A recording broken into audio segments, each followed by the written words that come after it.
Shakespeare से किसी ने एक बात पूछा था कि आने वाले नस्लों के लिए बेहतरीन तोहफा क्या हो सकता है, तो उसने कहा था कि मेरी नजर में आने वाली नस्लों को अगर कुछ देना है तो उनको उनका कल्चर दे दो, उनकी मुआशरत दे दो।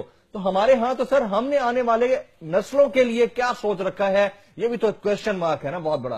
और ये साहब देखिए, पहली बात तो ये है कि हमने ना तो अपनी नस्लों को कुछ बताने के लिए ना काम करते हैं।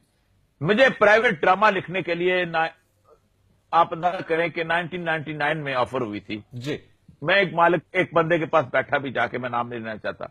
उनके जो डिमांड से बड़े अजीब करीब किस्म थे। एक और हमारा डायरेक्टर था, बड़ा मशहूर डायरेक्टर है, उसने 4 फिल्में इंडिया की लाके मेरे सामने रख दी और कहा कि ये फिल्मों से कंटेंट निकालें और उसको बनाएं। हमने अपना ड्रामा तबाह कर दिया। जिस ड्रामा में कभी शराफत की बातें होती थी, कभी इज्जत और वकार की बातें हुआ करती थी, अब वहां पर आपने बीवी और खावंद के आउटसाइड तक मैरिज आपने अफेयर दिखाने शुरू कर दिए।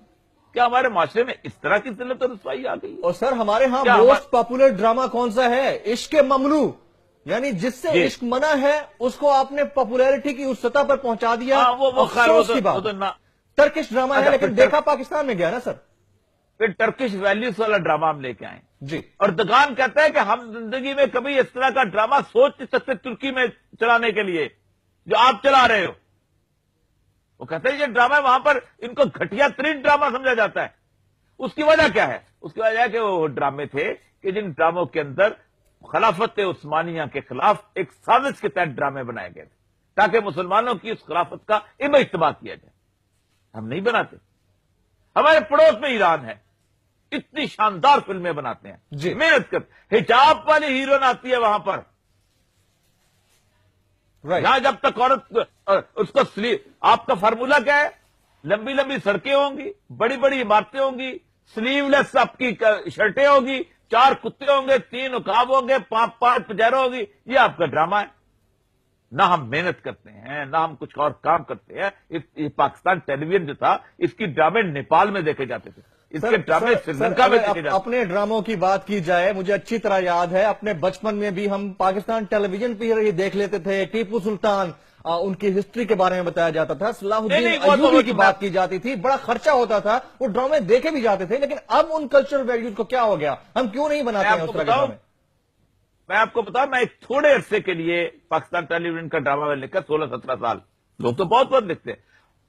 मुझे याद है चित्रा के नेपाल की एक एम्बेसी में बैठा हुआ था, वहां 3 लोग ऐसे थे जिनको पता था कि मेरा ड्रामा, जो नाम सुना उन्होंने, मेरा ड्रामा रोजन जो वक्त बहुत चल रहा था। यानी पाकिस्तान के ड्रामे देखे जाते। मैं ये नहीं कहता हूं कि आप खुद ब खुद देखते थे, किसरत से देखते थे, लेकिन आपने तो पाकिस्तान को तबाह कर दिया है।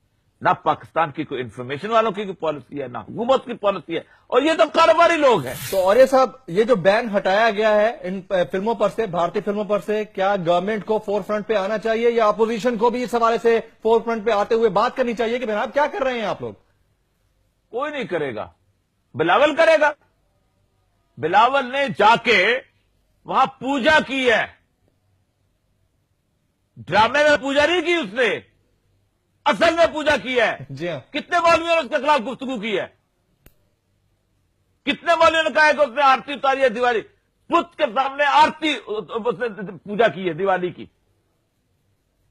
हमें पता है ये कोई ड्रामे का सीन नहीं था, एक्चुअल लाइफ का सीन था उसका और मुराद अली शाह का। लेकिन मजाल है, इसको चुप है, कोई फतवा नहीं लगता। हमारे लिए मसलक में जुनैद जमशेद फतवे के लिए रह गया है या कोई और फतवे के लिए रह गया?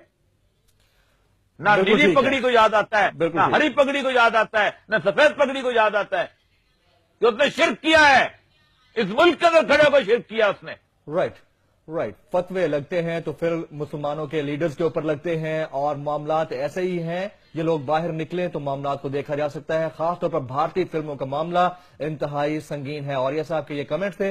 नाज़रीन